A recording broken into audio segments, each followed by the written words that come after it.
So, usually when we talk about Mercury retrograde, um, we think about the technology that's going to be disrupted, and the communication that's going to be disrupted. And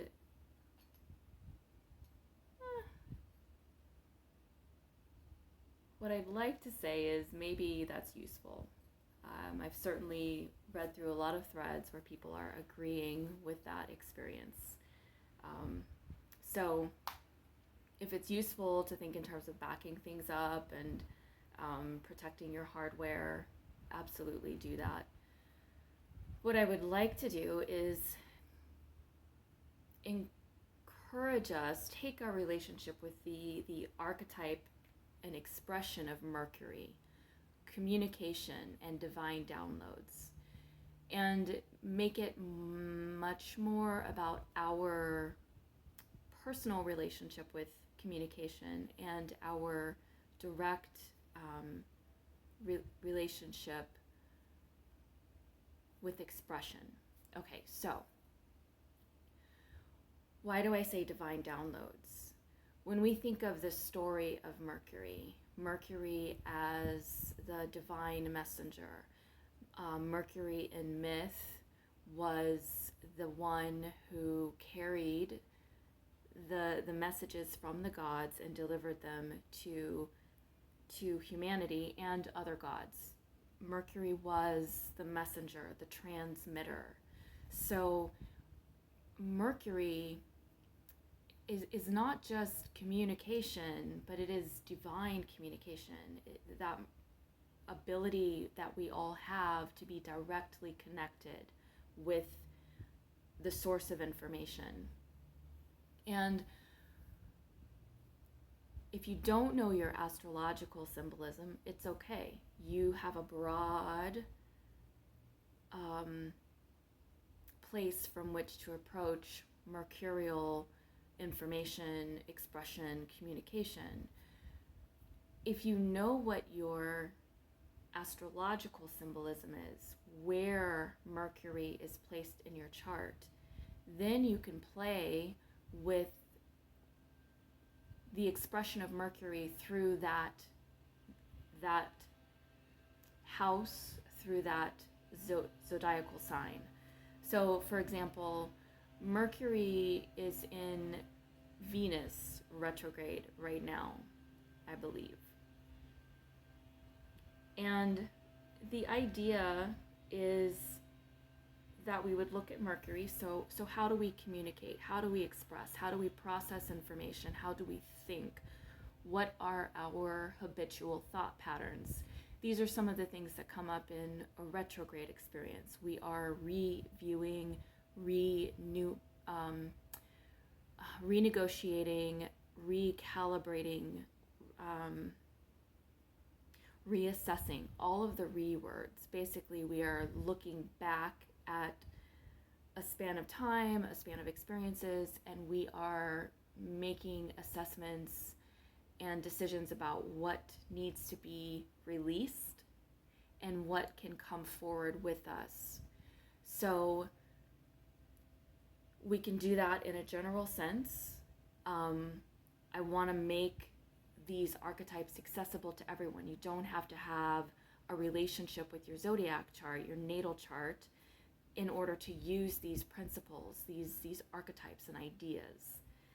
They belong to all of humanity, whether or not you're into astrology. If you have that astrological interest, and if you know the placements in your chart, which you can go online and find free charts. I've linked a couple of suggestions in one of the comments or a post, and please share those with people here. Cafe Astrology is one, AstroSeek is another that's very popular, and it's free. You just enter in your data. It's important to have your exact time of birth, and you'll get a free chart, a free printout. So currently, I believe that we went into Mercury retrograde today, and we went into retrograde in the sign of Libra. Libra is presided over by Venus. That's how one of my teachers explains it. So right there we have 3 layers of conversation that we can have about the mercurial experience in our lives. Mercury is dynamic. Mercury is thought, communication, which means expression, and it's divine download. We have access to divine download. The higher expression of Mercury, I'm just going to throw this out there for those of you who are ready to take this play forward. The higher expression of Mercury is Uranus. And Uranus brings in electricity, shock, but electricity and shock. So again, in general out there, when we talk about Uranus, we're talking about upsets and disturbances and like earthquakes, electricity and shock. But I want you to also know that Uranus is the higher octave of Mercury. Uranus is the higher octave of divine download. So Uranus is very strong in intuition, which means that Mercury also has to have an element of intuitive capacity. Okay, so I just encourage you to explain that. So Mercury may have a lot to do with external information, getting the information from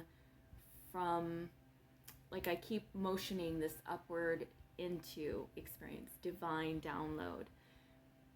It is possible to just be the download, to absorb the download. Like it doesn't have to come from down, it can come from all over. That would be a Uranian experience of the jolt of recognition.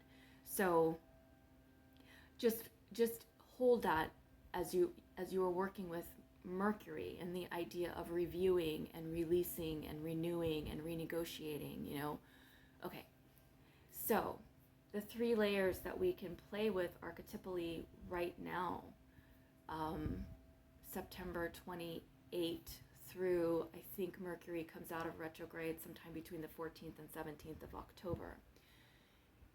Mercury, the messenger, in the zodiacal sign of Libra, the balancer, who is presided over or ruled over Venus. Venus, the keeper of or expression of what we value, and specifically what we value in terms of beauty.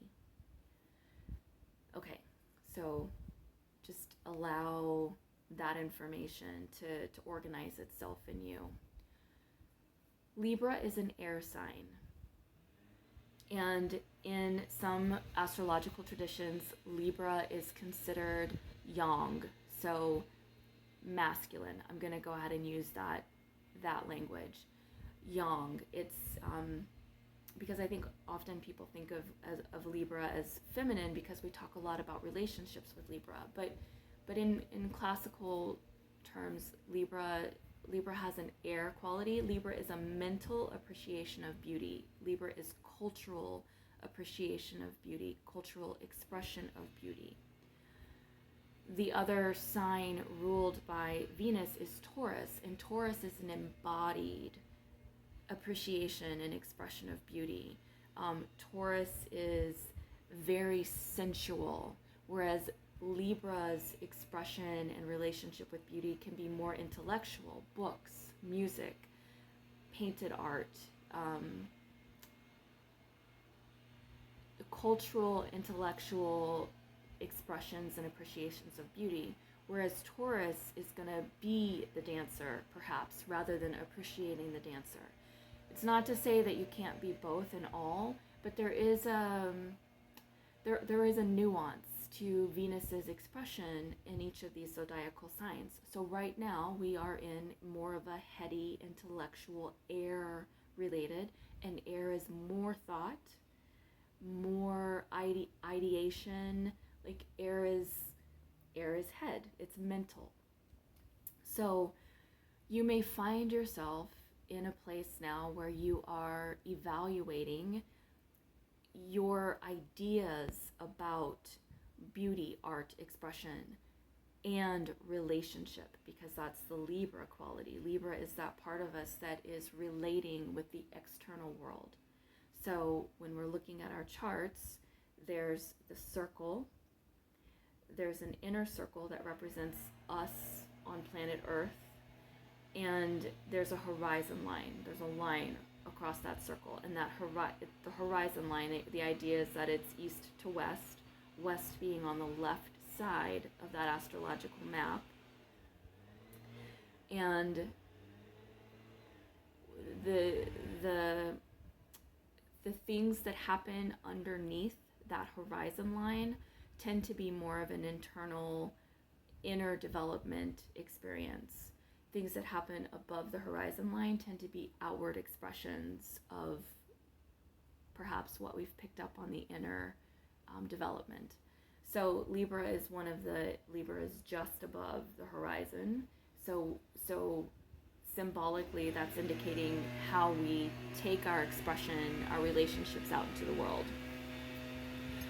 So Mercury in Libra, so Mercury, the planet of expression, communication, ideas, thoughts, and all of those things are ways that we relate. We relate with ourselves, we relate with the world, we relate with other people. Like as humans, communication, our verbal expression, or the expression that is like intellectual, is mercurial, and it's one of the ways that we relate with one another. Taurus's way of expressing maybe more through the body, so touch, making a home beautiful so that the senses are having a direct experience with beauty. Taurus is not necessarily going through the head to communicate beautiful things or beautiful experiences. Taurus is going to go through the body, the foods that we eat, the clothes that we wear, the way that we decorate our environment. So if you have Mercury in Taurus right now, you may be experiencing a review of the way that you take in beauty, because Mercury for all of us is visiting with the sign of Libra, who is ruled by Venus. Okay, layers and layers and layers to astrology, and you just get to play with the language and see how it applies to you. So we'll just keep it on the larger group, all of us being impacted, all of us having this overlay of Mercury in Libra ruled by Venus. So this is a time in which we may on some level be mercurying our ways of relating, our relationship dynamics. How is this working for us? How could we be showing up differently in a way that might be bringing more beauty, more of a sense of equanimity and balance?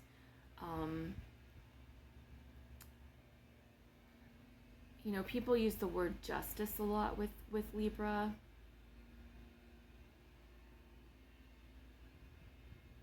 I'm going to stick with the words equanimity and balance.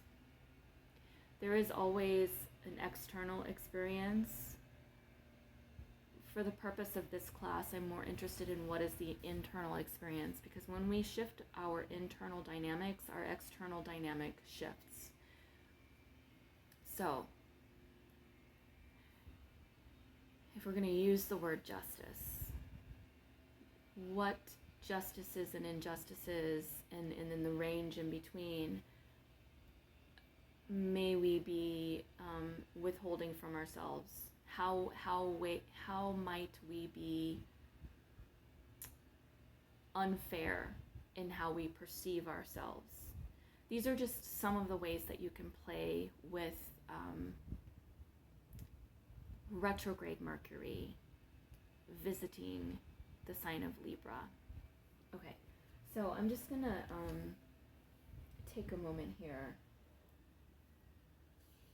Mercury is a thinking archetype. It's the part of us that really likes to chew on ideas. So a very good practice for a Mercury retrograde is to lay out the thought patterns that are not working for you, just across the board. Start with just across the board. You know, do you have a habitual way of thinking or communicating that's just not delivering the results that you need in your professional life, your personal life, your inner personal life, in the areas of life that matter to you? And identify those. And then create or find affirmations that can help you move into the mercurial relationship, the idea creating, generating relationship with yourself and with your life, your partnerships, etc., that you would prefer to have, that you envision for yourself, that you are inspired by when you see other people. There's that inspiration, and Mercury does receive inspiration. Now, if you want to take it to the specific theme of this particular Mercury retrograde, then you would apply that practice to your relationships. How do you communicate in your relationships? Are you a clear communicator? Are you a confident communicator? Are you able to take your emotions and put them into a language that someone else can understand and then respond to with truthfulness and genuineness? Those are Libran qualities when Libra is balanced.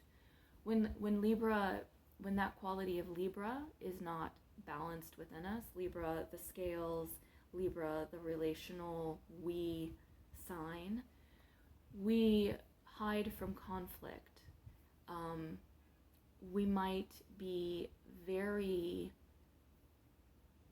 painful with our language. That's Libra, who's very intelligent. It's the part of us that's very perceptive, because Libra's always watching. Libra, our Libran mind or aspect, is always watching a situation and sorting people out, sorting things out, because that part of us has a strong need to know that it's making the right judgments and choices about our relationships with things and people. Okay, so Libra's a bit of a sorter, you know. That's a really nice person. That's a sort of a challenging person to interact with, and so I'm gonna show up this way with this nice person, and I'm gonna show up this way with this person. And Libra is known as like that part of us. Don't want to make these external things. That quality in us that wants to be liked or likable, that's a very Libran quality, because we perceive that, like we perceive likability as a form of beauty. Where an imbalance in our relational needs, because that's what Libra is dealing with, our relational needs, our relational expression, our relational experience in life. When we are imbalanced in our relational dynamic, we can hide. We can hide because we want to keep the peace, because we want to seem beautiful to people, which is another way of saying I want to be acceptable. I don't want to be offensive. You know, I don't want to rock the boat. Certainly not unnecessarily. That's when Libra is in balance. But when Libra, when that part of us, that need for relational connection, which every human being needs with something, when we are in balance with that, then we can show up truthfully, we can speak truthfully without needing to do damage to another person. And we can trust that the other party, business partnership and love partnership, family, like all the relations, when we show up with clarity about who and what we are, what our values are, which is a Venusian, a Venus. Venus teaches us that. When we have clarity about who we are and what we're about, and then we're able to deliver that clearly to someone, first of all, we have cleaner interactions. The other person, the other party may not be able to respond in kind, but if you have become clear and you are able to present, to communicate, to do your Mercury, then we don't become dependent upon being a particular type of person or showing up in a particular type of way in order to keep our relationships. We are who we are. We offer that with compassion to self and others, and then we allow the other person to respond in a way that is real for them. And then we get to respond back. We get to make choices about how we're going to relate. Do we need to clarify further? Do we need to give this person space and grace? Has this person, by their response, let us know in our intellectual, but more importantly, especially these days, our intuitive knowing? Has this person let us know that this partnership, this connection, this relationship is actually not a true match? It is not a balanced match. Okay, so we can have relationships with institutions, with ideas. I've said businesses, other people, animals, plants, the natural world. And this retrograde period is giving us an opportunity to pause, slow down.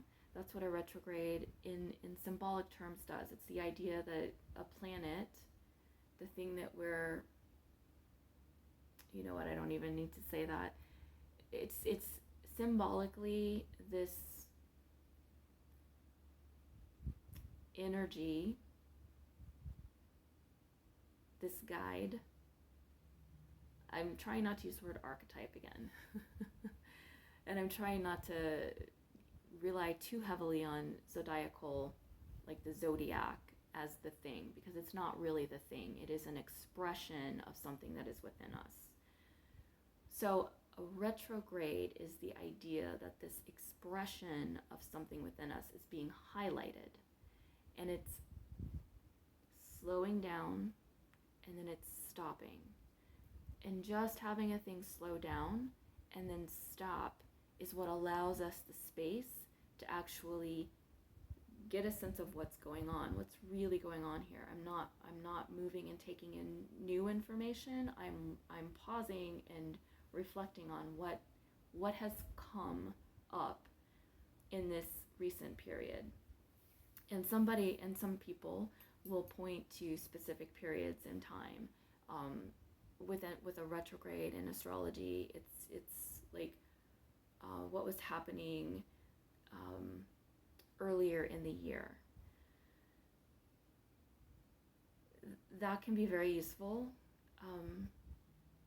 I'll be honest, when I look back, I'm not usually able to make a match between what was going on when the astrologers say, look at this stretch of time. So the way that I work with it is what has been coming up recently.